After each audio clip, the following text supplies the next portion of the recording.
estamos com seu avô, exceto o braço dele. O braço dele ficou. Podiam ter mandado uma piada dessa, né? Tamo com o seu avô, mas o braço dele ficou. Ia ser uma boa. Por conta disso, o Daiwi e a Yomira, eles precisam ir atrás do Jinmori, né? No caso, o Daiwi, ele acaba se oferecendo para ir atrás porque ele tá suspenso da batalha e eles precisam de mais um competidor. Eles precisavam que o Jinmori estivesse presente. Eles não sabiam o que tinha acontecido e o Jinmori, eu entendo que a preocupação custava mandar um áudio no Zap? Mas vamos falar aqui isoladamente desses três personagens do trio principal, porque ao longo desse episódio eles enfrentam batalhas paralelas. E o primeiro que eu quero falar aqui é sobre o Daiwi, porque é o mais simples de discutir aqui, porque ele acaba nem saindo do prédio praticamente, né? Porque ele decide ir atrás do Jinmori, mas ele não pode, ele acaba se deparando com uma mulher que Cara, olhem ela, reparem um pouco nela, e vejam se ela não parece uma boneca inflável. Mas me digam se ela não parece uma boneca. O conceito dela eu não consigo tirar da cabeça, porque além da fisionomia dela, além do aparato todo nela, toda a fisionomia dela avantajada, o jeito da... Isso é preconceito. Mas ela tem aquele bocão e ela até dá um beijo no Daiwi no meio disso. Ela fica toda querendo flertar com ele no meio da batalha. A batalha é bem curta, né? A batalha é bem singela ali, mas ela acaba flertando e dando um beijo surpresa nele, o que meio que entrega um pouco. Eu não consigo tirar isso da cabeça que ela partiu sim da ideia de uma boneca inflável. Agora, se ela for lutar e quando ela for do manhwa, mas eu quero muito que isso se concretize. Minha primeira teoria aqui pra vocês. E o segundo cenário que a gente tem é a da própria Mira. Ela que ficou lá no campo para conseguir defender o time na arena, galera.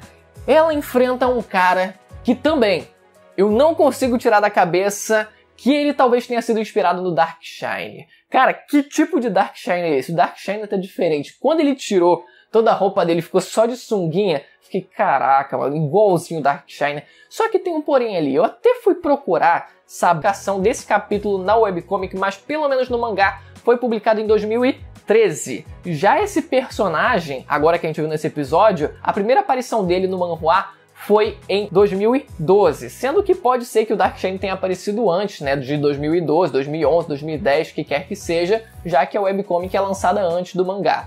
Não sabemos, mas enfim, foi só curiosidade da minha parte ter corrido atrás dessa informação que talvez não signifique nada, mas eu só achei os personagens muito parecidos, coincidência. Mas a ideia, o conceito desse personagem sendo um nadador profissional e a ideia dele estar sempre escorregadio, sempre molhado, foi muito criativo, porque assim o esporte que ela tentava fazer. E até a própria ideia do stand dele sendo um... A gente teve vários momentos muito bons da animação, com a Yomira dando uma porrada nele, as técnicas de corte dela só com a mão são muito boas, ela acaba quebrando a espada de madeira dela mais uma vez. Possível erro de continuação que foi quando ela estava sendo agarrada e aplicar um golpe nele e consegue assim se soltar.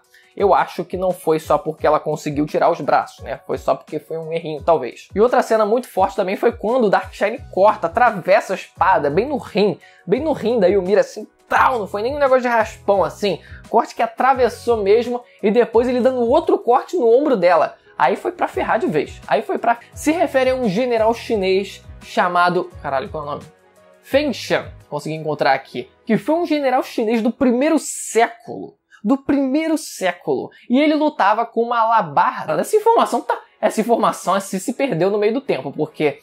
Caraca, mano, 100 quilos, tá de sacanagem. Que desnecessário é isso, mano? E de inspiração pra outro mangá recente, Shumatsu no Valkyrie, que eu também trouxe aqui no canal um vídeo falando sobre isso. Vou linkar ele no final desse pra quem quiser conferir. Só pra contextualizar um pouco, é um mangá sobre deuses contra humanos, onde humanos são invocados. Humanos ao longo da história são invocados pra lutar contra deuses, e um desses humanos é justamente esse general chinês de mesmo nome. Então fica aí a recomendação. E o que eu gostaria de ter visto, já que esse general, ele carrega uma alabarda que a Yomira, já que a espada dela acaba se transformando e tendo um visual diferente, seria até interessante, já que o stand dela se refere a esse general, se a espada se transformasse na alabarda, que faz referência também ao próprio general e não só simplesmente às anteninhas dele. O momento de que, quando eles roubaram a espada, precisavam da pessoa que conseguiria extrair o poder latente daquela espada, o verdadeiro poder daquela espada. E o que então? Porque a princípio eles precisavam roubar a Yomira também, né? Sequestrar a Yomira ou convencer ela. a ir pro lado dele de alguma forma, se nesse episódio a gente vê a espada sendo usada pelo Darkshine. Porque eu acho que são coisas diferentes, ele transformar a espada da forma como ele transformou pro poder de stand dela que ela conseguiu despertar nesse episódio. Também não sei, posso estar falando besteira. Se eu estiver falando besteira, não tem problema. Pode dizer nos comentários, pode me corrigir. Que é o terceiro cenário que a gente teve nesse episódio, dele lutando, ele indo atrás do avô dele, e o avô dele lá, na verdade, sendo uma armadilha. Era simplesmente uma cópia, e ele acaba tendo que lutar com várias cópias, e mostrou nesse episódio. Ele primeiro tinha mostrado já um golpe original dele, né, aquele chute de dragão dele, mas agora ele mostrou outro, o segundo golpe original dele, que não parece tanto original assim, né, já que lembra muito do que o Daiwi também conseguia fazer, mas ele conseguia fazer agora dois. Quando o anime vira mangá, é porque a coisa ficou séria de verdade. Só falta mais um agora. Semana que vem a gente volta com mais um episódio, galera. Espero que você tenha gostado do vídeo. Só lembrando, quem não é inscrito, se inscrever no canal e ativar o sininho para receber as notificações dos próximos vídeos. Beleza? Até a próxima. Tchau.